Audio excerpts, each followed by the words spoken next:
नमस्कार, मी मंदार फणसे. अजेंडा महाराष्ट्रमध्ये तुमचं स्वागत. अजेंडा महाराष्ट्र या आपल्या विशेष कार्यक्रमामध्ये अर्थात गेल्या वर्षभर राज्य सरकारने काय केलं हे आपण तपासतोय आणि समजून घेतोय. राज्य सरकारच्या विकासाची दिशा काय आहे, त्यानिमित्तानं आपण राज्य सरकारमधले जे मंत्रीगण आहेत त्यांना इथे बोलवतोय. विरोधी पक्षातली काही ज्येष्ठ नेते मंडळी आहेत त्यांना बोलवतोय. आज आपल्यासोबत पंकजा मुंडे आहेत, महिला बालकल्याण आणि ग्राम विकास मंत्री. अर्थात पंकजा मुंडे, तुमचं स्वागत आहे या कार्यक्रमामध्ये. आणि ही जी वर्षपूर्ती आहे, गेल्या वर्षभरामध्ये एक धुरळा उडाला होता. एक नवीन सरकार, त्यांच्याकडच्या अपेक्षा ज्या राज्यातल्या जनतेच्या होत्या, ते सगळं बघता आता 1 वर्षानंतर साधारणतः गेल्या वर्षभरात तुम्हाला मंत्री म्हणून जो अनुभव लाभलेला आहे, त्या मंत्री अनुभवाच्या पार्श्वभूमीवरती महाराष्ट्राची विकासाची दिशा, तुमच्याकडे ग्रामविकास आहे आणि ग्रामीण भाग असेल, महिला बालकल्याण असेल आणि इतर जलसंधारण आणि रोजगार हमीसारखी तुमच्याकडे खाती आहेत.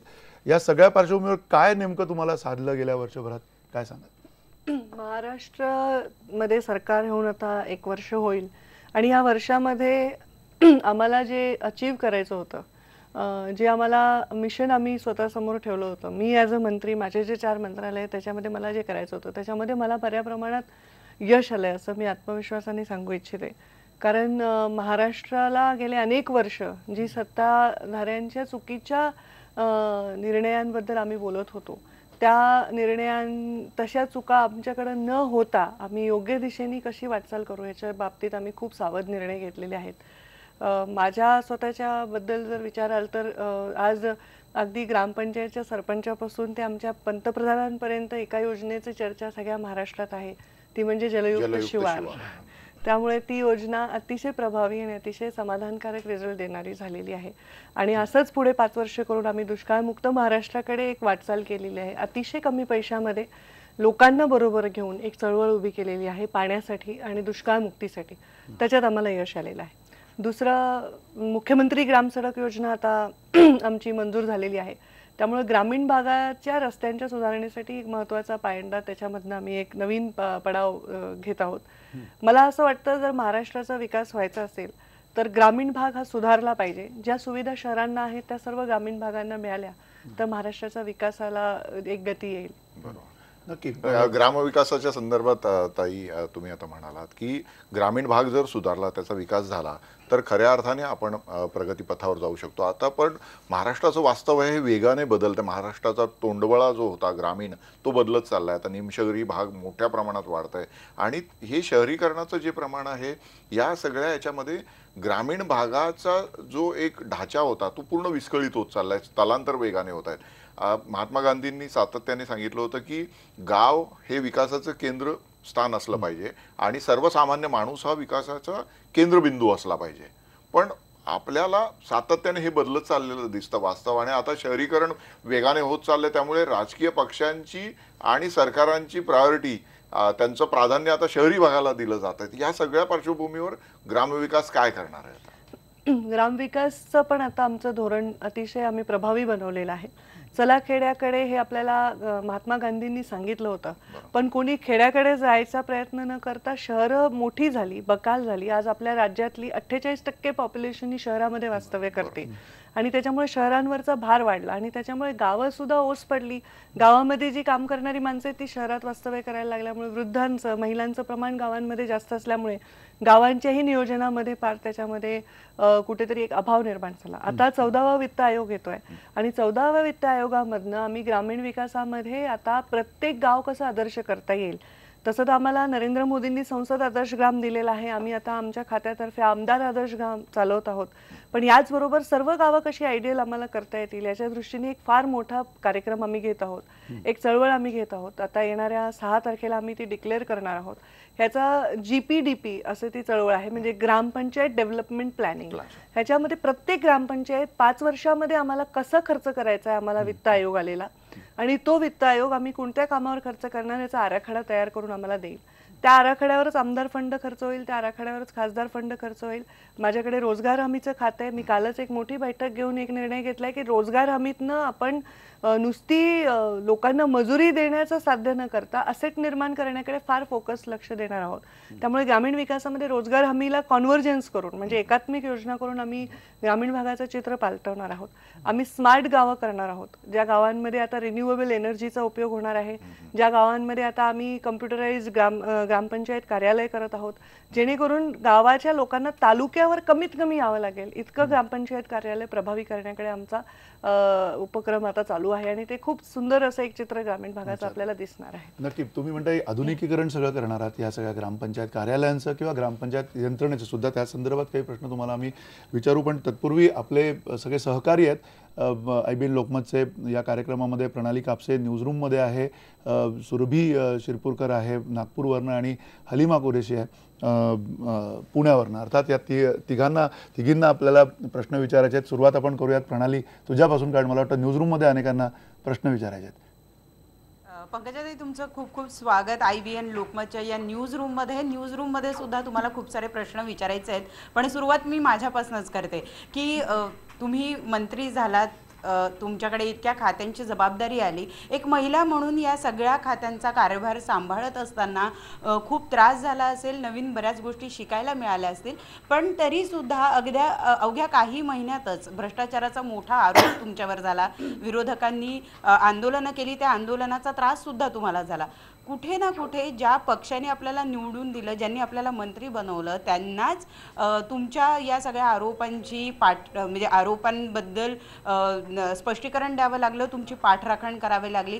कुठेतरी त्रास झाला या सगळ्या गोष्टींचा? साहजिक आहे, मला याचा मानसिक त्रास झाला. सुरुवातीला जेव्हा अशा प्रकारचे आपल्यावर आरोप होत असतात, जेव्हा आपण एखादा धडाडीचा निर्णय घेतो आणि जेव्हा आपण कुठल्या तरी चांगल्या गोष्टींनी वाटचाल करत असताना आपल्यावर अशा प्रकारचे राजकीय स्वरूपाचे आपली इमेज डॅमेज करणारे आरोप होतात, तेव्हा साहजिक त्याचा त्रास होतो. पण मला लहानपणापासून मी राजकारण जवळून पाहिलेलं आहे आणि मी नेहमी या गोष्टी माझ्या वडिलांच्या संघर्ष करताना पाहिल्या. थोडं मला मनामध्ये खूप खूप दुःख झालं की भ्रष्टाचाराचा एकही आरोप कधी गोपीनाथ मुंडेंवर झाला नव्हता आणि माझ्यावर अशा प्रकारचा आरोप झाला. त्याच्याबद्दल मी उत्तर दिलं. माझ्या पक्षाला मी फार त्रास दिला नाही. मी माझी स्वतः पत्रकार परिषद घेऊन प्रत्येक गोष्टीचं पुराव्यासकट उत्तर दिलं. विधान परिषदेमध्ये मी याचं उत्तर दिलं आणि आता कोर्टामध्ये पण हा विषय आहे आणि कोर्टामध्ये पण आम्ही अतिशय स्ट्रॉंग ॲफिडेव्हिट दिले, त्याच्यामध्ये पण सगळे पुरावे दाखल झाले आहेत. हे बेसलेस आणि राजकीय स्वरूपाचे आरोप झाल्यामुळे थोडासा मला त्रास झाला, पण तो त्रास थोड्या कालावधीपुरता होता. माझ्या विरुद्ध विरोधकांनी काय आंदोलन केले याहीपेक्षा माझ्या सपोर्टिंगमध्ये एवढे आंदोलन झाले, त्याच्यामुळे माझी ताकद दुणावली आणि मला असं वाटलं की माझ्या पाठीशी एवढ्या लोकांचा विश्वास आहे, त्यांनी मला लढण्याची क्षमता दिली आणि मी लढणार आहे, याच्यातनं थोडं जाणार आहे आणि मला जे योग्य वाटतं मी तेच करणार आहे. महिला बालकल्याण हे खातं थोडंसं कॉन्ट्रॅक्टर ड्रिव्हन खातं झालं होतं. ह्याच्यावर सक्षमपणे काम करणारा मंत्री असण्याची आवश्यकता होती. या कॉन्ट्रॅक्टर लॉबीनी हे खातं अनेक वर्ष चालवलं आणि त्यांची लॉबी तोडण्याचा मी प्रयत्न करत असल्यामुळे मला याचा थोडासा त्रास भोगावा लागला. पण तरी मी माझ्या निर्णयांवर ठाम आहे आणि मी कशातही याच्यामध्ये मागे फिरून बघणार नाही. मी त्या मुलांसाठी आणि त्या महिलांसाठी योग्य निर्णय करण्यासाठी पुढेही असेच धडाडीचे निर्णय घेईन. वाटेल तेवढे आरोप झाले तरी मी ते त्याला फेस करायला तयार आहे, कारण ते जनतेपर्यंत योग्य ते पोहोचलं आहे याचा मला पूर्ण विश्वास आहे. नक्की. प्रणाली, आपण तुझ्याकडे पुन्हा येण्याच्या अगोदर हलिमाकडे जाऊया. हलिमा, तुझा काय प्रश्न आहे? पंकजाताई नमस्कार. खरं तुम्ही सांगितलं की तुम्ही लढणार आहात आणि मला याच्याशी संबंधित प्रश्न तुम्हाला विचारायला वाटेल. एक तर पोलिओ निर्मूलनासारख्या मोहिमेमध्ये ज्यांचा सगळ्यात महत्त्वाचा वाटा होता त्या अंगणवाडी सेविकांशी संबंधित हा प्रश्न आहे. जेव्हा तुम्ही विरोधी पक्षामध्ये होता तेव्हा तुम्ही अंगणवाडी सेविकांना जास्तीत जास्त त्यांना चांगल्या प्रकारचं काम मिळेल किंवा त्यांना चांगला मोबदला मिळेल याच्यासाठी तुम्ही आंदोलनं केली होती. मात्र तुम्हाला येऊन आता 1 वर्ष झालेले आहे, मात्र अजूनही भाऊबीजेचा जो काही मागच्या वर्षीचा पगार आहे तो अजूनही त्यांना मिळत नाहीये. मानधनाच्या वाढीची सुद्धा तुम्ही घोषणा केलीत, मात्र अजूनही त्याच्यामध्ये काही सुद्धा आपण अंमलबजावणी जर पाहिली तर काहीच होताना दिसत नाही. काय सांग? नाही, ही माहिती थोडी चुकीची आहे. आम्ही जे आमच्या अंगणवाडी सेविकांना शब्द दिला होता, महिला दिनाच्या दिवशी मी याची जाहीर म्हणजे घोषणाही केली होती आणि आत्ता आमच्या मार्चच्या अधिवेशनामध्ये पुरवणी मागण्यांमध्ये अंगणवाडी सेविकांचं मानधन वाढवण्याचा निर्णय आम्ही त्याला फायनान्शियल तरतूद करून तो निर्णय पूर्ण केलेला आहे आणि या अंगणवाडी सेविकांचा पगार सुद्धा त्यांच्याकडे वितरित झालेला आहे. पूर्वीच्या सरकारने त्यांचा जाहीर केली होती भाव म्हणजे त्यांची मानधन वाढ, पण त्याला फायनान्शियल तरतूद केली नव्हती आणि त्याच्यामुळे काही जिल्ह्यांमध्ये त्यांना वाढीव मानधन मिळालं आणि काही जिल्ह्यांमध्ये नाही. त्याच्यामुळे एक प्रचंड मोठी इरेग्युलॅरिटी तयार झाली होती. ती थोडीशी रिपेअर करण्यामुळे थोडासा डिस्टर्बन्स आला होता, पण त्याच्यामध्ये म्हणजे मागच्या सरकारचे ते निर्णय होते. आम्ही आता 228 कोटी रुपयांची पुरवणी मागणी मंजूर केलेली आहे. या 228 कोटीमध्ये 48 कोटी रुपये हे मागच्या 2 वर्षाची थकीत भाऊबीज आहे आणि ती सुद्धा या महिलांना दिली गेलेली आहे. आता यांना मी शब्द दिलेला आहे की येणाऱ्या 1 तारखेपासून यांचे पगार सुद्धा वेळेवर होतील आणि ते पगार मागच्या इरेग्युलर वाटपामुळे थोडे डिस्टर्ब झाले होते, पण ते आम्ही आता करेक्शन त्याचं केलेलं आहे आणि त्यामुळे यांना मानधनही वाढलेलं आहे आणि त्यांना 2 वर्षाची थकीत भाऊबीज सुद्धा मिळालेली आहे. दिवाळीपासून त्यांना हे पैसे मिळायला लागतील या नोव्हेंबर महिन्यापासून. त्यांचे पैसे वाटप झाले ऑलमोस्ट, आता बऱ्याचशा ठिकाणी ते वाटप झालेले आहे. अच्छा, सुरभी शिरपूरकर आपल्या सोबत आहेत नागपूरवरनं. सुरभी, काय प्रश्न आहे?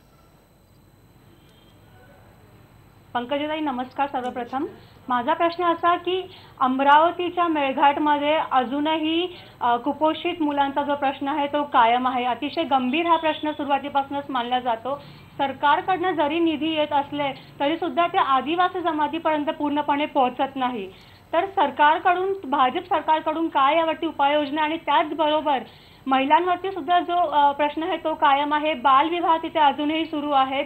तर तुम्ही महिला आणि बाल कल्याण मंत्री या नात्यानं काय उपाययोजना काढणार आणि उपाययोजना काढल्यानंतरही त्या खरोखरच कधी अंमलात येणार, हा एक महत्त्वाचा प्रश्न मला तुम्हाला विचारायचं वाटतं. मी मंत्री झाल्यानंतर पहिल्यांदा कुठे गेले असेल तर ते मी मेळघाटला गेले होते. तिथे मी पूर्ण जिल्ह्याचा दौरा केला, त्या आदिवासी पाड्यांना भेटी दिल्या, त्यांच्या अंगणवाड्यांच्या मध्ये जाऊन त्यांचे प्रश्न जाणून घेतले. आदिवासी विभागाचाही निधी आहे, महिला बालकल्याणचाही निधी आहे, पण आदिवासी विभागाच्या जे मालन्यूट्रिशन आहे किंवा जे कुपोषण आहे हा फार मोठा चॅलेंजचा विषय आहे आपल्यासमोर. कारण हे जेनेटिकली, पहिले नंबर 1 जेनेटिकली ही वीक मुलं आहेत, कारण यांची माताच कुपोषित असल्यामुळे मुलंही कुपोषित झाली आहेत. लहान वयात लग्न झाल्यामुळे यांचा गर्भ वाढलेला नसतो आणि त्याच्यामुळे अशा लहान वयात त्यांना गर्भधारणा होते आणि तेव्हा ती मुलं पण वीक, म्हणजे त्यांची पैदावार वीक होते आणि अशा मुलांना जरा वेगळं अटेन्शन देण्याची गरज आहे. त्यामुळे किशोर वयापासून त्या मुलांना आहाराची गरज आहे.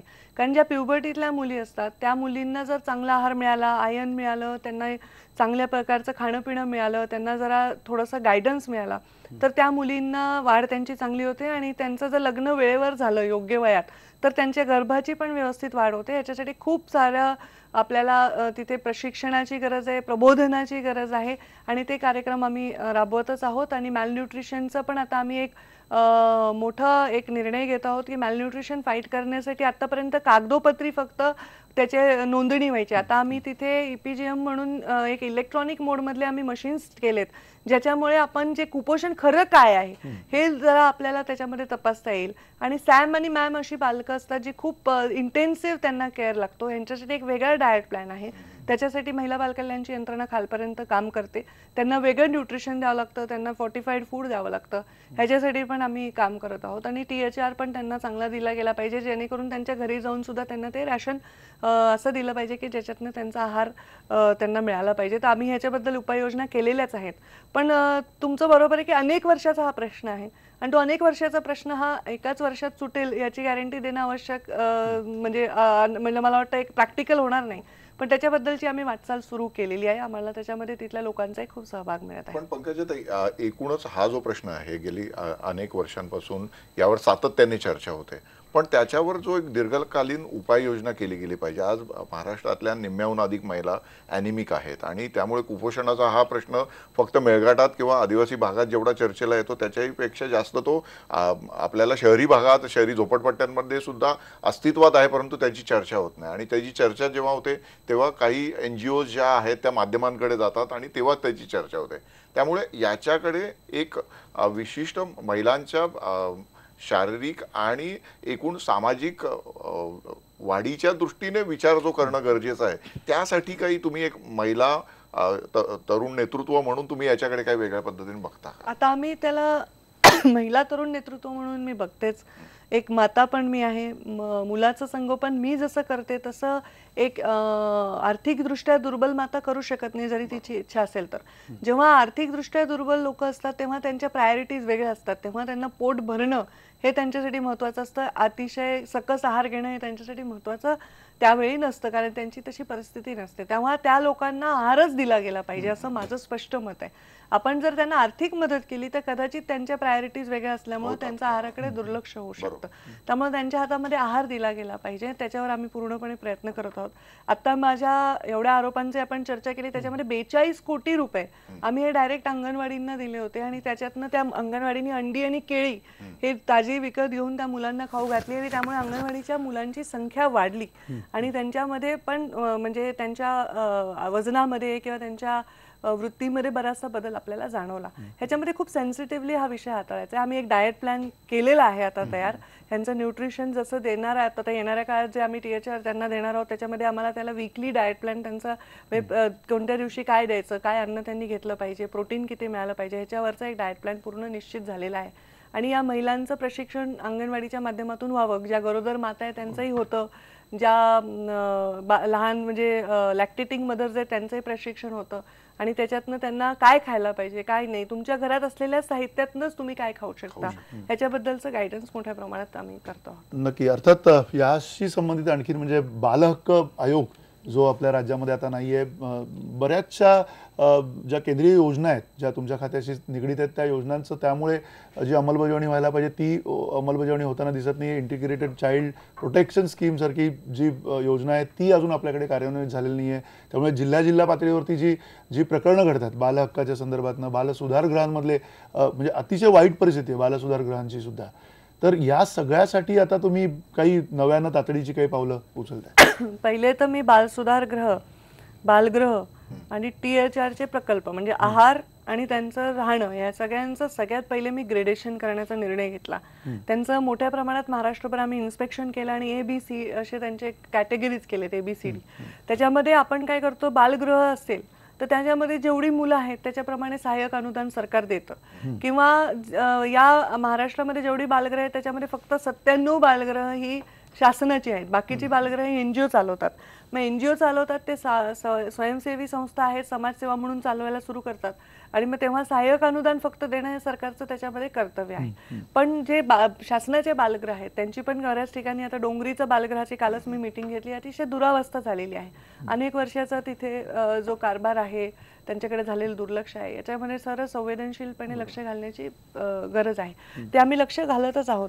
याला कॅटेगरी करण्याचं कारण असं आहे की तुम्ही पटसंख्या मिळवली म्हणजे अनुदान मिळतं, ही जी कॉन्सेप्ट आहे ती आम्हाला बदलायची आहे. तुमच्याकडे 10 मुलं आहेत का 100 मुलं आहेत हा विषय नाही. त्यांना शौचालय आहे का, त्यांचं सॅनिटेशन आहे का, त्यांना आहार व्यवस्थित मिळतो का, त्यांना लाईट फॅन या सगळ्या सवयी तिथं म्हणजे तिथे सोयी सुविधा आहेत का, त्यांना पलंग आहे का, हे सगळं बघायला पाहिजे. आपण काय करतो, आतापर्यंत जी ट्रेडिशनल पद्धत होती फक्त मुलं मोजायची आणि अनुदान द्यायचं आणि त्याच्यामुळे काय पडतायत, कुठे जमिनीवर लोक झोपतायत, ते इमारत ढासळतीये, अस्वच्छ आहे, टॉयलेट्स नाहीयेत, ही परिस्थिती बघायला मिळते. त्याच्यामुळे मला सगळ्यात मोठा हाच राग माझ्यावर असावा की मी हे ग्रेडेशन करून टाकलेलं आहे आणि त्यामुळे आता आम्ही ठरवलंय की A ग्रेडमध्ये ह्या सुविधा असणाऱ्याच बालकाश्रमांना आम्ही अनुदान देणार. त्यामुळे त्यांच्यामध्ये एक सकारात्मक कॉम्पिटिशन निर्माण होईल आणि मग ते आपल्या सोयी सुविधा आपल्या लेवलवर वाढवतील. त्यांचंही बऱ्याच दिवसाचं थकीत अनुदान आहे तेही आम्ही फायनान्स. पण बालहक्क आयोग जो 5 वर्ष आता अस्तित्वातच नाहीये तो तरी आता येईल का? कारण त्यामुळे जी नंतर डिसेंट्रलाइज अवस्थेमध्ये एकमेकांना काही लोकांना नोटिसा पाठवण्याची गरज असते वगैरे, ही जी कामं आहेत ती केवळ मंत्रालयाच्या इथनं आता जे सगळं होतंय ते न होता राज्यभर सगळं पसरेल असं काही मंत्रालयातूनच आता मोस्टली होत आहे. त्यामुळे आमचा पण लोड भरपूर आहे.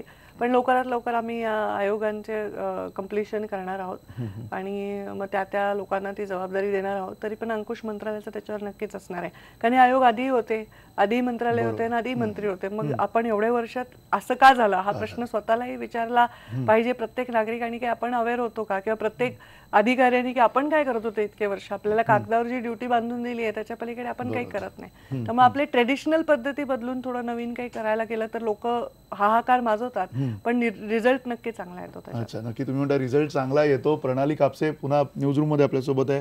न्यूजरूम मध्ये आणखीन काही प्रश्न आहेत? नक्कीच. राजेंद्र हुंजे त्यांना एक प्रश्न विचारायचा आहे, न्यूज एडिटर आहेत आपले. राजेंद्र, नेमका काय प्रश्न तुम्हाला विचारायचा? मला पंकजाताई एक महत्त्वाचा प्रश्न की आत्तापर्यंत सगळा पाण्याचा वाद पेटलाय मराठवाड्यातला आणि तुम्ही माझ्या माहितीप्रमाणे गेल्या आठवड्यात औरंगाबादला एका कार्यक्रमात बोललात की किती दिवस चमच्याने आम्हाला पाणी पाजवणार. उद्देश तुम्ही कोणाला उद्देशून बोललात हे स्पष्टपणे दिसत होतं आणि त्यावरून धनंजय मुंडे असं म्हणाले की जर पंकजा मुंडे सोबत असतील तर सरकारच्या विरोधात आम्ही लढा लढू. काय तुमचं म्हणणं आहे, पाण्याच्या प्रश्नासाठी काय पाऊल उचलणार?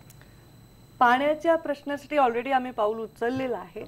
सरकारने 12.84 पूर्णांक एवढं TMC पाणी मराठवाड्याला सोडण्याचा निर्णयाला, म्हणजे सरकारचा तो निर्णय नाही आहे, तो न्यायालयाचा आणि प्राधिकरणाचा निर्णय आहे. तो निर्णय घेतलेला आहे आणि मी हा कोणाला उद्देशून अशा वाईट अर्थाने म्हणले नाही. तो माझ्या भाषणाचं एक वाक्य तेवढं फक्त दाखवलं गेलं. माझ्या म्हणण्याचा अर्थ असा होता की पाण्याचं नियोजन जर सुरुवातीलाच, जेव्हा आपल्याकडे पाणी इनफ असतं तेव्हा व्यवस्थित झालं तर कदाचित फक्त पिण्याच्या पाण्यासाठी आम्हाला वाट बघावी लागणार नाही.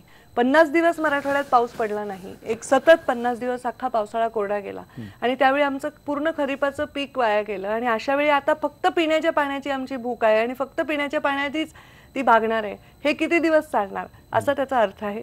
मराठवाड्याला हक्काचं पाणी मिळालं पाहिजे याचा अर्थ वरती नगर नाशिकचं पाणी पळवलं पाहिजे असा त्याचा अर्थ नाही.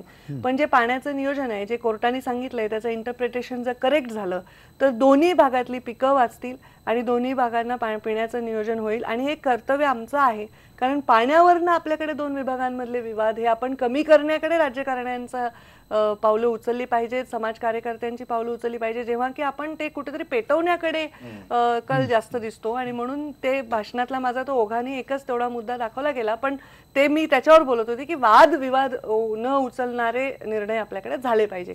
मराठवाड्याला पाण्याची अत्यंत आवश्यकता आहे. पिण्याच्या पाण्यासाठी मराठवाडा तरसत आहे आणि प्राधिकरणाने जो निर्णय घेतलाय तो पिण्याच्या पाण्यापुरता जरी मर्यादित असला तरी भविष्यामध्ये याचं नियोजन परत एकदा बसून सगळ्या विभागांनी करणं फार आवश्यक आहे. पाण्याचाच मुद्दा सातत्याने आता चर्चेत येताना दिसतो. संपूर्ण राजकारण पाण्याच्या प्रश्नाभोवती फिरताना आपल्याला दिसतं. या सगळ्या याच्याकडे बघत असताना तुमची जी जलयुक्त शिवारची जी योजना तुम्ही मांडली आणि पहिल्या वर्षामध्येच ज्या पद्धतीने तिला प्रतिसाद मिळतो आणि त्याचा एकूण आपल्या ज्या जे जलतज्ञ आहेत त्या मंडळींकडून सुद्धा त्याचं स्वागत होतं. डॉक्टर राजेंद्र सिंग यांनी सुद्धा त्याचं चांगल्या पद्धतीने स्वागत केलं. तर आता ती योजना अधिक चांगल्या पद्धतीने लोकांच्या गळी उतरवणं, त्यांना त्यासाठी कन्व्हिन्स करणं आणि ती अधिक जास्त प्रमाणात शेतकऱ्यांपर्यंत नेणं, यासाठी काही तो असा एक कलमी कार्यक्रम करणार आहात का? कारण पाण्याशिवाय आता दुसरा प्रश्नच नाही आहे ना, तेच आपल्याला पहिल्यांदा ती प्रायोरिटी आहे. तर काय सरकार काय करणार, तुमचं खातं काय करणार? आमची प्रायोरिटी दुष्काळमुक्त महाराष्ट्र करण्याची आहेच आहे आणि आम्ही अतिशय सुंदर पद्धतीने ही योजना हाताळली. आम्ही याला एक लोक चळवळ बनवलेला आहे आणि आम्ही सुरुवातीला स्वतः मुख्यमंत्री प्रत्येक जिल्ह्यामध्ये गेले, मी स्वतः प्रत्येक जिल्ह्यामध्ये गेले. आम्ही पहिले विभागीय बैठका घेतल्या, लोकांना अवेअर केलं. लोकांचं ह्याच्यामध्ये लोकांचं पार्टिसिपेशन खूप महत्त्वाचं आहे. या योजनेमध्ये जे लोकांनी दिलं, लोकसहभाग, आम्हाला 350 कोटी रुपये आम्हाला लोकसहभागातून मिळालेले आहेत. ह्याचा अर्थ दुष्काळाच्या एवढ्या भीषण परिस्थितीत नवीन सरकारवर असलेला लोकांचा विश्वास, हे पण ती एक विश्वासाची पावती आहे आणि लोकांनी काम केलं. आता उलट लोक स्वतःहून म्हणतात की आम्ही आमची JCP लावतो, आम्ही नदीचं खोलीकरण रुंदीकरण करतो, आम्हाला फक्त बंधारे बांधून द्या. आता येणाऱ्या दुसऱ्या फेजमध्ये आम्ही नदी पुनर्जीवनाचे कार्यक्रम मोठ्या प्रमाणात हातात घेणार आहोत. जुन्या ज्या नद्यांमध्ये पूर्ण गाळ साचलेला आहे किंवा त्या नद्यांमध्ये अतिक्रमण झालेलं आहे, या नद्यांचे पात्र, याच्यामध्ये खोलीकरण, रुंदीकरण, गाळ काढणे, काही ठिकाणी बंधारे करणे, हा कार्यक्रम आम्ही येणाऱ्या फेजमध्ये हातात घेणार आहोत. प्रत्येक गावाचं शिवार हे पाण्याने युक्त झालं पाहिजे. पर ड्रॉप मोर क्रॉप हा आमचा कॉन्सेप्ट आहे. तुम्ही आणि मुख्यमंत्री सातत्याने ही योजना लोकांसमोर मांडतात आणि लोकांपर्यंत पोहोचवण्याचा प्रयत्न करतात, परंतु भाजपच्याच आमदारांच्या किंवा भाजपचे लोकप्रतिनिधी आहेत त्यांच्यापर्यंत ही योजना गेलेली नाही का? कारण मध्यंतरी तुमच्याच एका आमदाराने जाहीरपणे सांगितलं की आम्हाला पाण्यासाठी आम्ही धरणं सुद्धा उडवून टाकू आणि आम्ही नक्षलवादी सुद्धा होऊ. हे काय आहे? जलयुक्त शिवार हे जलसंधारणाचं एक महत्वाचं आमचं माध्यम आहे. जलसंधारण आणि जलसंपदा ह्या 2 गोष्टी आहेत. संधारण कोण करतं? येणारं निसर्गातलं पाणी गरीब माणसं करतात की आपल्याकडे जे आहे ते साठवा. तसं आमची परिस्थिती, जी शेतकऱ्यांकडे पाणी नाहीये त्यांनी काय करायचं, वरनं निसर्गातनं आलेलं पाणी साठवणं आणि जमिनीत मुरवणं, ते वाया न जाण्यासाठी. कारण जुन्या स्ट्रक्चरमध्ये गाळ साठल्यामुळे ते वाया जातं, ते वाहून जातं. तो एक कॉन्सेप्ट. आणि जलसंपदा, आता ही जी मोठी करोडो रुपयाची धरणं बांधलेली आहेत, पाण्याचं वाटप जे ठरलेलं आहे, पिण्याच्या पाण्याच्या संदर्भात पाणी हे कोणाचीच प्रॉपर्टी नाही. ज्या विभागाला कमी आहे त्याच्या वाटपाचे नियम ठरले त्याप्रमाणे ते व्हावं. त्यामुळे त्या जलसंपदाच्या साठी आमदारांनी काही वक्तव्य केलं असेल ते may be out of frustration असेल, अनेक वर्षाच्या त्यांच्या संघर्षामुळे असेल. पण त्यांच्या म्हणण्याचा अर्थ आहे की जेवढं पाणी ज्यांनी साठवायला पाहिजे तेवढं जर त्यांनी साठवलं आणि बाकीच्या पाण्याचं नियोजन केलं तर आपल्याला सगळ्या राज्य सुखी झालेलं दिसतं. नक्की. आणखीन पुन्हा आपण न्यूजरूममध्ये जाऊया. न्यूजरूममध्ये प्रणाली आहे आपल्यासोबत. प्रणाली, आणखीन काही प्रश्न आहेत? महिला मंत्री असल्यामुळे साहजिक आहे की बऱ्याचशा मुली अशा आहेत ज्यांना प्रश्न विचारायचा आहे. प्राजक्ताला सुद्धा एक प्रश्न विचारायचा आहे. पंकजाताई, काही महिन्यांपूर्वी तुम्ही असं एक वक्तव्य केलं होतं की ज्या बलात्काराच्या घटना घडतात त्या घटना मीडिया जास्त प्रसिद्धी देते या घटनांना, म्हणून या प्रवृत्ती वाढत चाललेल्या आहेत. म्हणजे मीडिया, सरकार कुठेतरी उपाययोजना आणि सुरक्षा व्यवस्था देण्यापेक्षा सतत मीडियावर खापर फोडतं असं तुम्हाला नाही वाटत का? किंवा अशा घटना ज्या आहेत त्या अन्यायकारक घडतात त्या मीडियाने नाही दाखवायच्या का? नाही, प्राजक्ता, खूप चांगला प्रश्न विचारलास, त्याबद्दल आभार.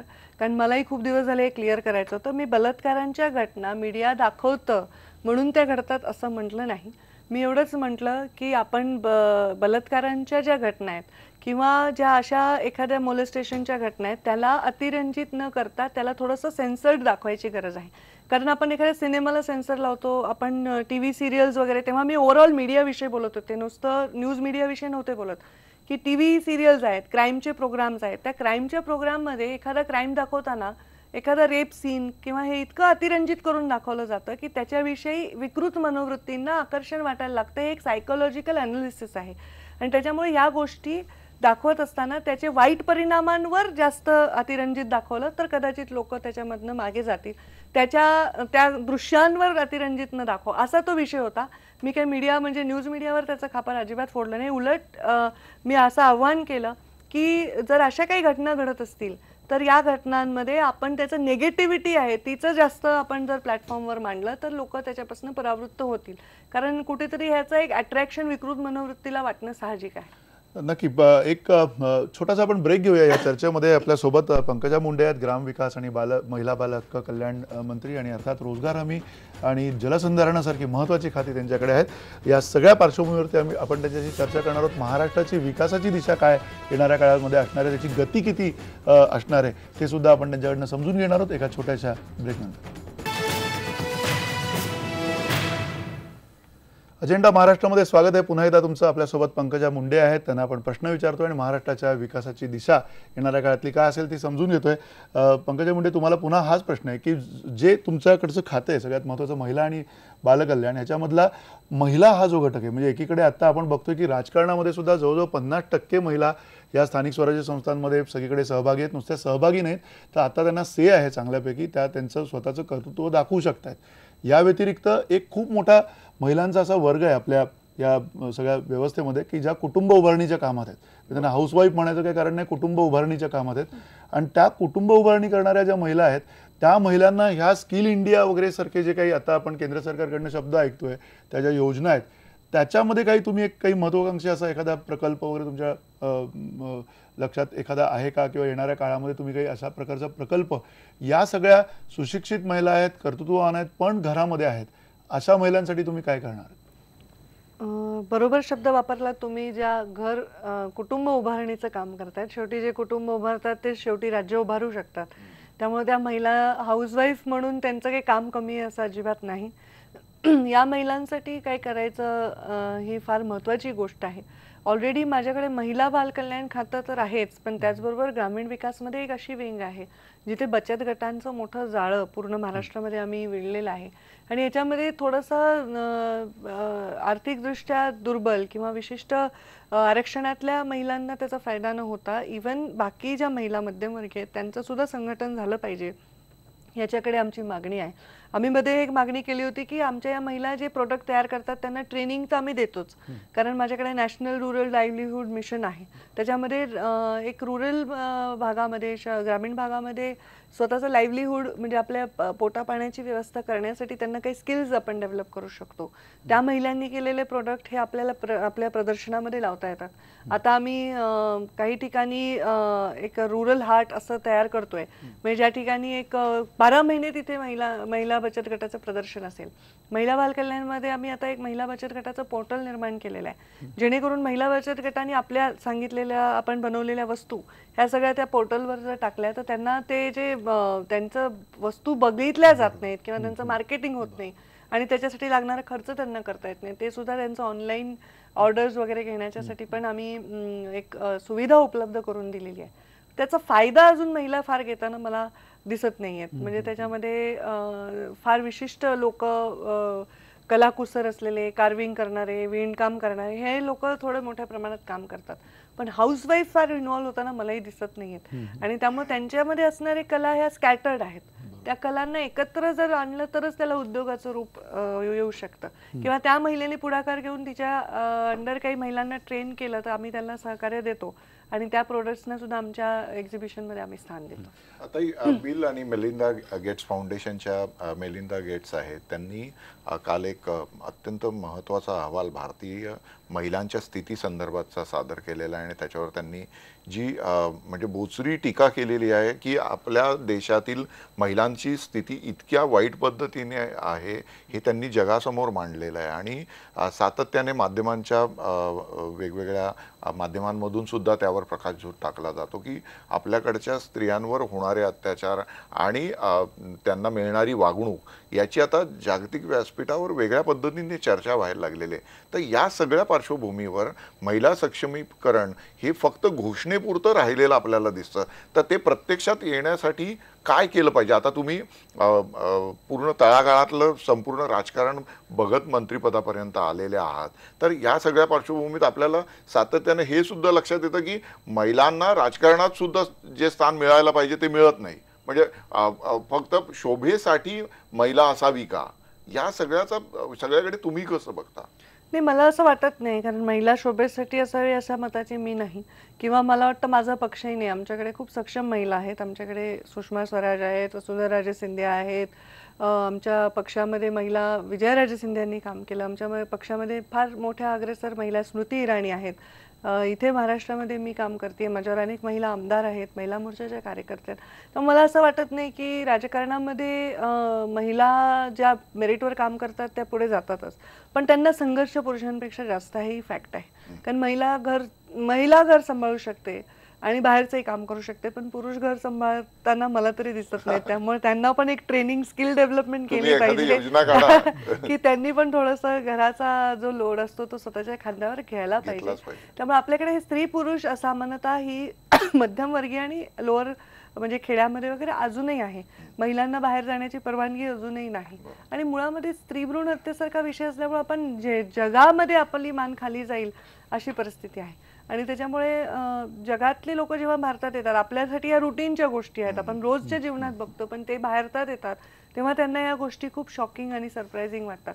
म्हणजे एखादी महिला दुसऱ्या राज्यातली, दुसऱ्या देशातली मला म्हणायचंय, ती जेव्हा विकास करते आणि माझी भारतीय महिला तोच आलेख विकासाचा पार पडते, तर त्याच्या मागे प्रचंड संघर्ष असतो. ह्याच्यासाठी लोकांची मनोवृत्ती बदलली पाहिजे. पुरुषांच्या आधी महिलांचीच मनोवृत्ती बदलली पाहिजे. म्हणजे ज्या महिला सासू कॅटेगरीत असतात, नणंद कॅटेगरीत असतात किंवा घरातल्या मोठ्यांच्या कॅटेगरीत असतात, त्यांनी आपल्या सुनेला आणि आपल्या लेकीला जबाबदारीने बाहेर काम करण्यासाठी ताकद दिली पाहिजे. त्यांनी तू दुय्यम आहेस, तू लहान आहेस हे समजवलं नाही पाहिजे, तर तू इक्वल आहेस, तू तेवढीच ताकद आहे, आम्ही तुझ्या पाठीशी आहोत. महिला ज्या दिवशी महिलेच्या पाठीशी उभं राहील, अर्धा आपला म्हणजे देशातला प्रश्नच त्याच्यातून सुटेल. आणि म्हणून मला वाटतं ह्याच्यात खूप काळ जाणार आहे, पण याच्यासाठी आमच्यासारख्या महिलांनी योगदान देणं आवश्यक आहे आणि आम्ही देऊ. आणि आता आमच्यावर विश्वास आहे. माझ्याकडे आता महिलांचं प्रमाण खूप वाढलंय राजकारणामध्ये, आणि अगदी तरुण शाळेत कॉलेजमध्ये काम करणाऱ्या मुली, शिकणाऱ्या मुली ह्या सगळ्या माझ्याकडे येतात आणि अगदी जबाबदारीने आई वडील म्हणतात, पंकजा ताईंवर चाललीस ना, ठीक आहे, मग तू सुरक्षित वापस येतील, हा त्यांचा विश्वास आहे. तर हा विश्वास निर्माण करणं हे पण आमचं आवश्यक कर्तव्य आहे. नक्की. आपण नाशिकला प्रशांत बाग आपल्या सोबत आहेत. प्रशांत, काय प्रश्न आहे?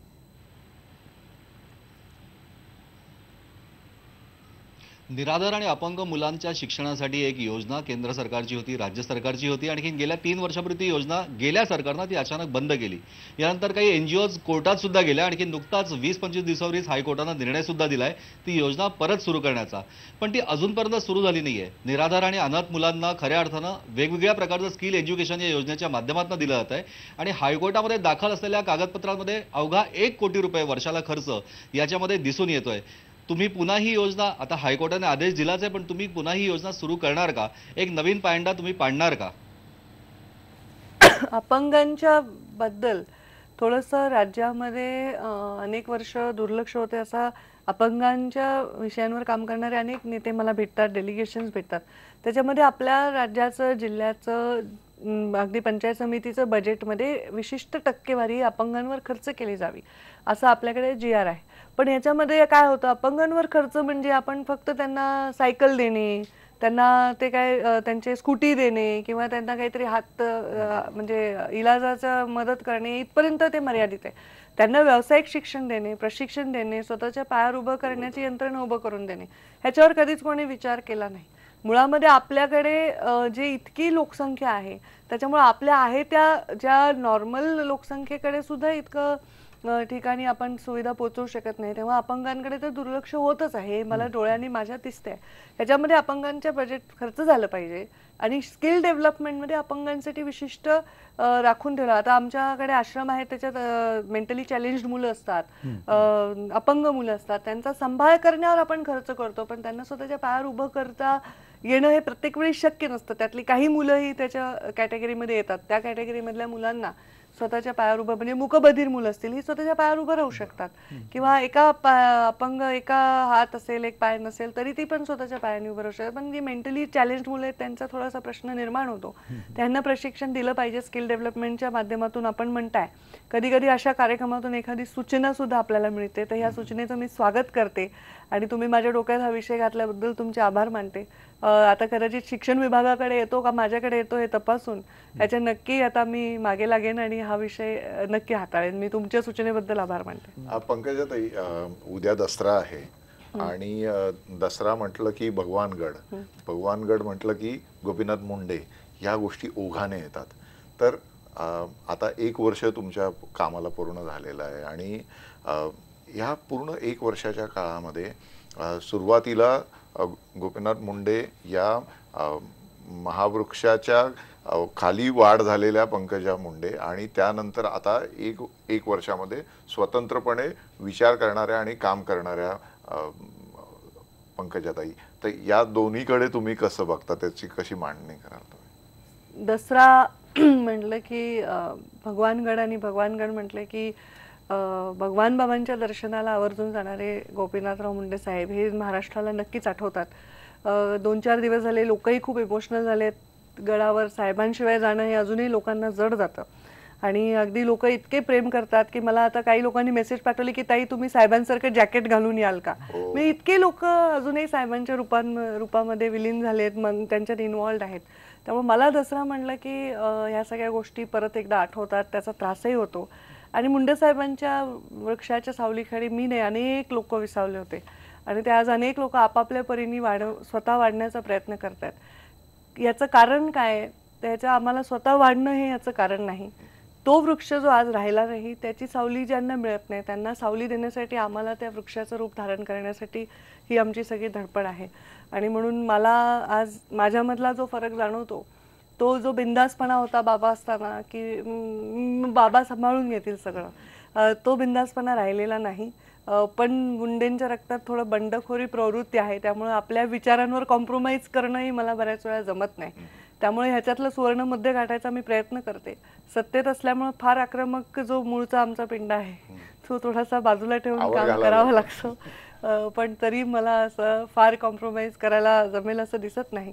मुंडे साहेब म्हटलं की भगवानगड म्हटलं की ऊसतोड कामगार हा विषय पण तेवढाच अगदी सातत्याने मुंडे साहेबांनी हाताळलेला आणि त्यांच्या जिव्हाळ्याचा विषय. त्यामुळे सगळे ऊसतोड कामगार भगवानगडावरून आमच्या बोलण्याची आमच्या आदेशाची वाट पाहत असतात. आज त्यांचा संप चालू आहे आणि ते सर्व उद्या तिकडे जमा होणार आहे आणि त्यांची खूप दिवसाची मागणी आहे. मुंडे साहेबांच्या नावाचा महामंडळाच्या संदर्भातला निर्णय सरकारने घेतलेला आहे, तर त्यांचं एक नेतृत्व ही माझ्यासाठी फार मोठी जबाबदारी आहे. कधीही काम करताना मला लोक सांगतात साहेब असते तर असं केलं असतं, तुम्हाला हे जमत नाही. कधी कधी असंही म्हणतात की ताई तुम्हाला साहेबांसारखंच जमलं. तेव्हा ते कौतुकही मी स्वीकारते आणि त्यांची टीकाही स्वीकारून स्वतःत बदल करण्याचा प्रयत्न करते. चालली आहे माझी कसरत चालू आहे तुमची. तुम्ही म्हणताय तुमच्याच अंगणातनं बीडमधनं तुम्हाला प्रश्न आहे. आमचे प्रतिनिधी शशी केवडकर आहे. शशी, काय प्रश्न आहे? बीड जिल्ह्यातील शेतकरी, शेतमजूर आणि ठेवीदार यांच्या जिव्हाळ्याचा हा प्रश्न आहे. बीड जिल्हा मध्यवर्ती बँकेचं पुनर्जीवन होणार का?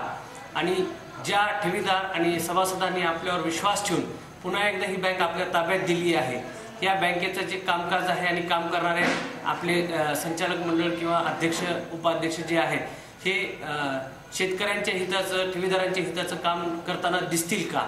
हा महत्त्वाचा माझा प्रश्न आहे. काय सांगाल आपण एकूणच या सगळ्या बाबतीत? नक्कीच दिसतील. बीड जिल्हा मध्यवर्ती बँक एकेकाळी खूप गाजली. त्याच्या चांगल्या कारकिर्दीमुळे मुंडे साहेबांच्या काळात आणि नंतर त्या झालेल्या घोटाळ्यामुळे, त्यामुळे बीड जिल्हा मध्यवर्ती बँकेचा लोकांनी विश्वासाने माझ्या हातात ते पॅनल निवडून दिलेलं आहे. तर त्याच्यामुळे नक्कीच त्यांच्या लोकांच्या हिताचे निर्णय आम्ही घेणार. पण कोट्यावधी रुपये लोकांचे खाऊन संस्था बसलेल्या आहेत. कोट्यावधी रुपयांचा घोटाळा झाला, त्याच्यात SIT लावण्याचा सुद्धा आता कोर्टाचा आदेश आहे. त्याच्यामुळे या लोकांकडनं रिकवर करणं पैसे ही फार मोठी चॅलेंज आहे. पण ही बँक पुनर्जीवित करणार, याला सरकारी मदत मिळवूनही देणार. पण मीच त्या योग्य वेळेची वाट बघत आहे, कारण मला असं वाटतं की काही गोष्टींचं ट्रेनिंग तिकडे आवश्यक आहे. कारण एकदम पैसा हे सातत्याने समोर आलं तर ते पैसा च्यासाठी लोक त्या संस्थेकडे आकर्षित होतात. पण त्या संस्थेला काम करण्याची संधी दिलेली आहे आणि आता चांगलं काम केलं त्या संस्थेमध्ये. आता अध्यक्ष अगदी आमचा तरुण अगदी अध्यक्ष आहे, चांगलं काम करतायत आणि ते पॅनल चांगलं काम करेल ह्याची मी शाश्वती घेते. नाही चांगलं काम केलं तर त्यांच्याकडनं चांगलं काम करून मी घेईन, असं एवढी त्यांच्यावर माझं आता सध्या मॉनिटर सारखा होल्ड आहे. तो आय शुड, कारण आता पोळलेली आहे ती लोक, दूध पोळल्यावर ताकही माणूस पिऊन पितो. त्याच्यामुळे त्या लोकांना आता योग्य निर्णय घेणं आवश्यक आहे. नक्की. एक प्रश्न तुम्हाला पुन्हा, म्हणजे महिला बालकल्याणाच्या संदर्भातलाच आहे. त्याच्याशी जर खाती वेगवेगळी असतात, बऱ्याचदा प्रश्न सामान्य माणसाला दिसताना तो एकच प्रश्न दिसतो. सगळ्यात जो महत्त्वाचा प्रश्न तुम्हाला विचारायचा तो हाच आहे की महाराष्ट्रातली अगदी बस स्टँड्स असोत किंवा अगदी मुंबई असो, सगळीकडे महिलांना टॉयलेट्स नाही आहेत. मुंबईमध्ये एक राईट टू पी नावाची एक चळवळ चालू आहे, महिलांनी सुरू केलेली आहे. त्यासाठी त्यांना ठिकठिकाणी दारोदारी फिरायला लागते. वेगवेगळी ॲडमिनिस्ट्रेशन्स आहेत, MMRD असेल, BMC असेल, मग त्यानंतर राज्य सरकार असेल, या सगळ्या भानगडीमध्ये त्यांची सगळी दमछाक होते. म्हणजे त्यांना जागा कोणी देत आहे, तर त्या जागेमध्ये काही निर्बंध आहेत त्यांना, हे असे सगळे प्रश्न आहेत. काही ठिकाणी अलोकेशन आहे पण त्यांना जागा मिळत नाही.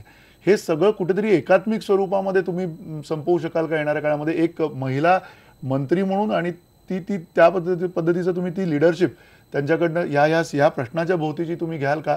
आणि जी सगळी बसस्थानक आहेत त्या बसस्थानकांवरती दुर्गंधी मुक्त अशा पद्धतीची स्वच्छालयं जी असतील ती महिलांसाठी उपलब्ध होतील का? फार हा विषय महत्त्वाचा आहे, ऐरणीवरचा आहे. मी स्वतः महिला आहे आणि मी स्वतः सफर करते. आपल्याकडे कुठेच महिलांच्यासाठी टॉयलेट्सची व्यवस्था नाही. त्याच्यामुळे एक अस्वच्छता निर्माण होते, रोगराई निर्माण होते, महिलांची अडचण निर्माण होते, असुरक्षितता निर्माण होते. तर राईट टू पी ही कॅम्पेन जनरली पब्लिकनीच आता हातात घेतलेली आहे. ह्याच्यामध्ये महानगरपालिका, नगरपालिका क्षेत्रात तर काम होतच आहे, पण खेड्यापाड्यांनी पण हे काम झालं पाहिजे.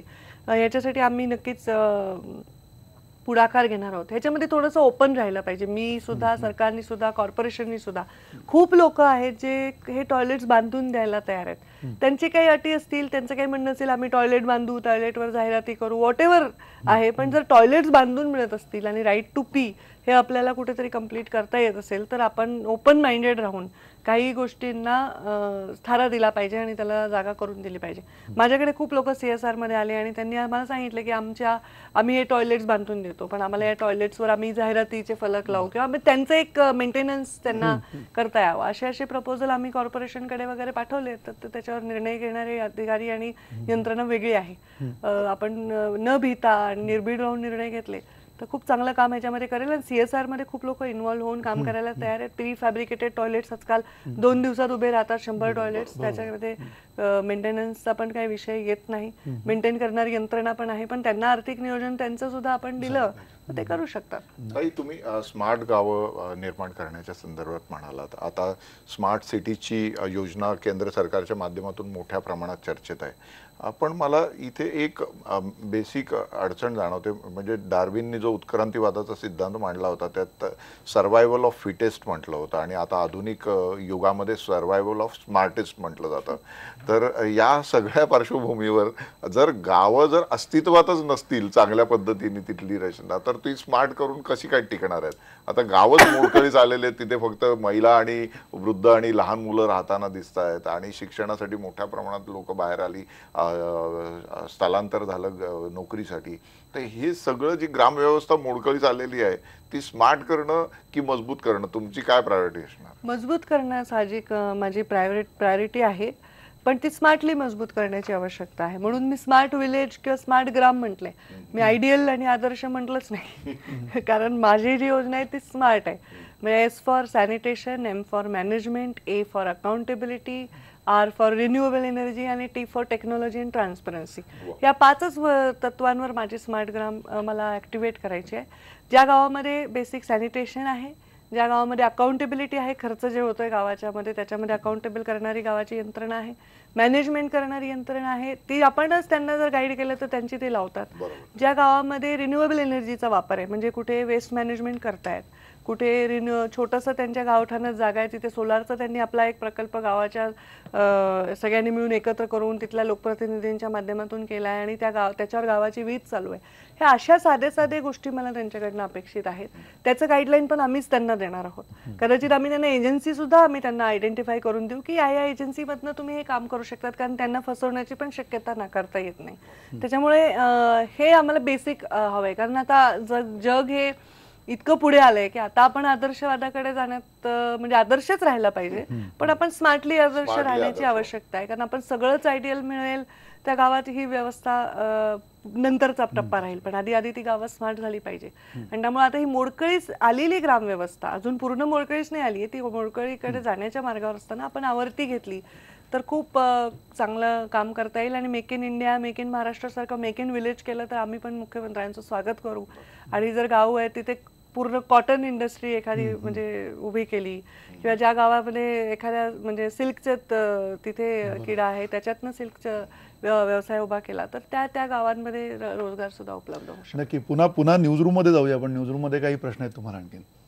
पंकजाताई आल्या आहेत आणि मग ऊसतोड कामगार या विषयावर प्रश्न विचारला जाणार नाही असं होऊ शकत नाही. अमितला या संदर्भातला एक महत्त्वाचा प्रश्न विचारायचा आहे. पंकजाताई, गोपीनाथ मुंडेंनी इतके वर्ष ऊसतोड कामगारांचं नेतृत्व केलं आणि त्यांच्यानंतर हे नेतृत्व साहजिकपणे तुमच्याकडे आलेलं आहे. मधल्या काळात गोपीनाथरावांनी पण घोषणा केल्या होत्या, त्यांनी सतत लढा दिला. आता फडणवीस म्हणाले होते की ऊसतोड कामगार कल्याण मंडळाची आम्ही स्थापना करू जेव्हा ते परळीला आले होते, परंतु त्यानंतर कुठली ठोस उपाययोजना होताना दिसत नाहीये. गेली अनेक वर्ष ऊसतोड कामगार, त्यांचे प्रश्न आणि त्यांची परिस्थिती आहे तशीच आहे.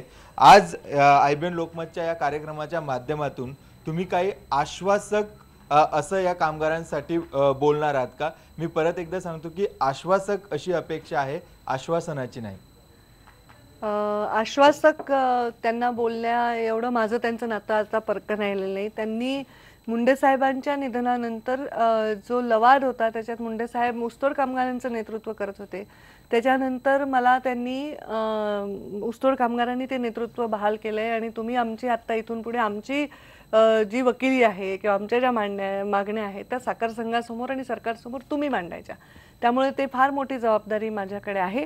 त्या जबाबदारीविषयीची मला पूर्ण जाणीव आहे. या ऊसतोड कामगारांना जसं आता आपण ऊसाच्या शेतकऱ्यांना FRP देण्याच्या संदर्भात सरकारने निर्णय घेतले आणि अगदी गुन्हे नोंदवून वगैरे ती FRP दिली, तसं आता माझी पंचायत अशी आहे की मी ऊसतोड कामगारही आहे, मी सरकारही आहे आणि मी कारखानदारही आहे. त्यामुळे माझा असा तिथे जो त्रिवेणी संगम आहे तो चांगला नाही आहे, कन्फ्युजिंग आहे.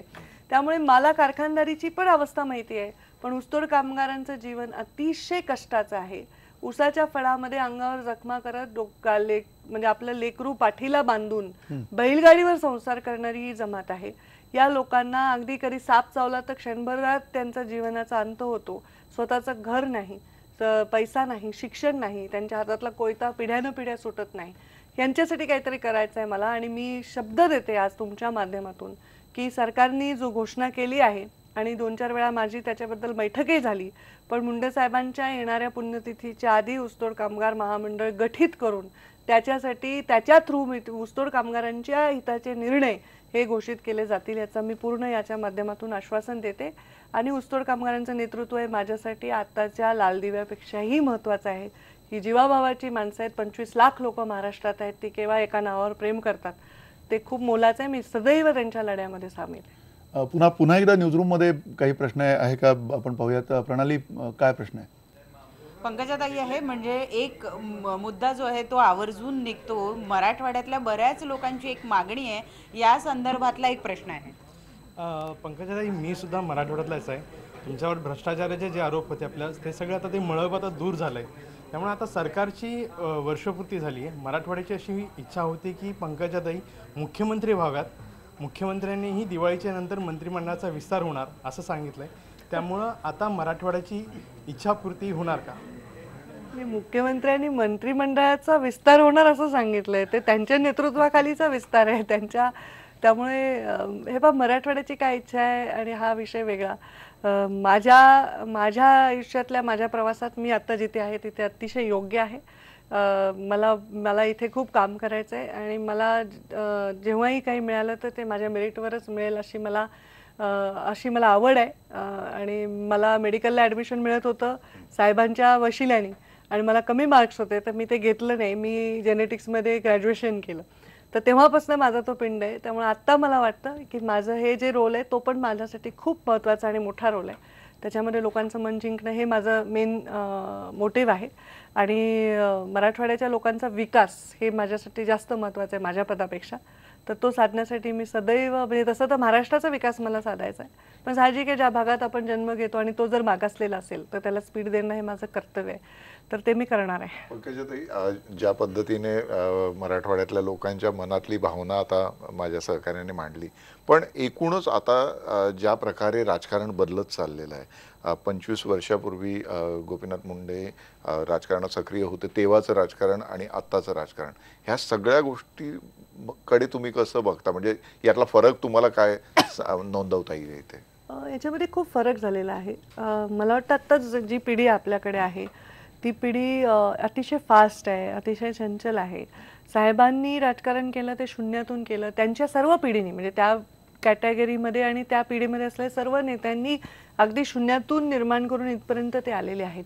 आणि तेव्हाची पिढी पेशन्स होता त्यांच्यामध्ये. ते लोक लॉयल्टीच्या त्यांच्या व्याख्या वेगळ्या होत्या. आताच्या पिढी लॉयल नाही असं मी म्हणणार नाही, कारण यांच्या व्याख्या बदललेल्या आहेत. खूप संघर्ष आहे, खूप कॉम्पिटिशन आहे. त्यामुळे एक पेशन्स हा फार आवश्यक आहे. आमच्या लिडरशिपला ते बघायला मिळेल का नाही, जे या लिडरशिपनी अनुभवलं मुंडे साहेबांच्या पिढीतल्या, ते मला सांगता येणार नाही. कारण त्यांना खूप प्रेम मिळालं, लोकांनी खूप डोक्यावर घेतलं. 25-25, 30-30 वर्ष त्यांनी गाजवली. तर तशी आम्हाला गाजवता येतील का नाही आता हे राजकारणातले येणारे दिवसच सांगतील. नक्की. एक शेवटचा प्रश्न तुम्हाला, पुन्हा राजकीय प्रश्न आहे आणि तो प्रश्न हाच आहे की मुंडे ठाकरे घराणं आणि त्या दोन घराण्यांमधला जिव्हाळ्याचा संबंध सगळ्यांना आत्तापर्यंत बोलून माहिती आहे, सगळ्यांनी बघितलेला आहे. आत्ता जी सगळी अनबन चालू आहे, शिवसेना आणि भाजपमध्ये अनेक मतभेदाचे मुद्दे आहेत आणि इतके ते मतभेदाचे मुद्दे आहेत, तो कोणी मानो न मानो राजकीय, तुम्ही सगळी लोक त्याच्यावरती उत्तरं देताना गेले काही काळ आम्ही बघतोय, मानत नाही आहे कोणी ते, पण त्याचा दुष्परिणाम होतोय. तो दुष्परिणाम रोखण्यासाठी तुम्ही काही मध्यस्थी किंवा मध्यस्थाची भूमिका किंवा काही असं बोलणं येणाऱ्या काळात तुमच्याकडनं होणार आहे का? हे पहा, माझं आणि ठाकरे परिवाराचं प्रेम हे पक्षाच्या स्वरूपाचं नसून वैयक्तिक स्वरूपाचं आहे. त्यामुळे माझे त्यांचे संबंध हे वैयक्तिक आहेत. आम्ही राजकीय पातळीवर अजून कधी संभाषण केलेलं नाही आणि तो रोलही माझ्याकडे आत्ता भारतीय जनता पार्टीमध्ये नाही. त्यामुळं जर मला तसं जबाबदारी भाजपने जी दिली ती मी आत्तापर्यंत समर्थपणे पार पाडण्यासाठी प्रयत्न केलेत, तशी जबाबदारी भविष्यात मिळाली तर आम्ही ती जबाबदारी निभावू. पण आत्ता तो रोल माझ्याकडे नाही आहे. आणि मला वाटतं मुख्यमंत्र्यांनी पण सांगितलं की आमचं हे पाहिजे चालतच असतं, दोन वेगवेगळ्या व्यक्तींचं एकमेकांवर राहणं हे कधी पण सगळं सरळ नसतं. त्यामुळे हे चालत राहतं. पण मला वाटतं आम्ही सक्षमपणे पुणे महाराष्ट्रासाठी काम करण्यासाठी दोन्ही पक्ष प्रयत्नशील राहू. नक्की. त्या अर्थाने समन्वय तुम्ही साधायला असं म्हणताय. अर्थात आपण या सगळ्या अजेंडा महाराष्ट्रामध्ये हेच बघतोय की येणाऱ्या काळामध्ये महाराष्ट्राची विकासाची दिशा काय असेल, जो कल्लोळ आपल्या अवतीभोवती राजकीय प्रश्न आहेत, कॉन्ट्रोवर्सीज आहेत, सगळं आहे, पण सामान्य माणसाला विकास हवा आहे आणि तो विकास कुठल्या दिशेने चालला आहे, सरकार काय प्रयत्न करते ते आपण या निमित्ताने बघतोय. पंकजाताई, तुम्ही इकडे आलात आणि मनमोकळेपणाने चर्चा केलीत, आम्हाला सांगितलं तुमच्या काय योजना आहेत आणि येणाऱ्या काळातल्या काही योजना तुम्ही घेऊन येणार आहात, त्यासुद्धा योजनांसाठी आम्हाला आमच्या शुभेच्छा आहेत. धन्यवाद. नमस्कार. Thank you very much.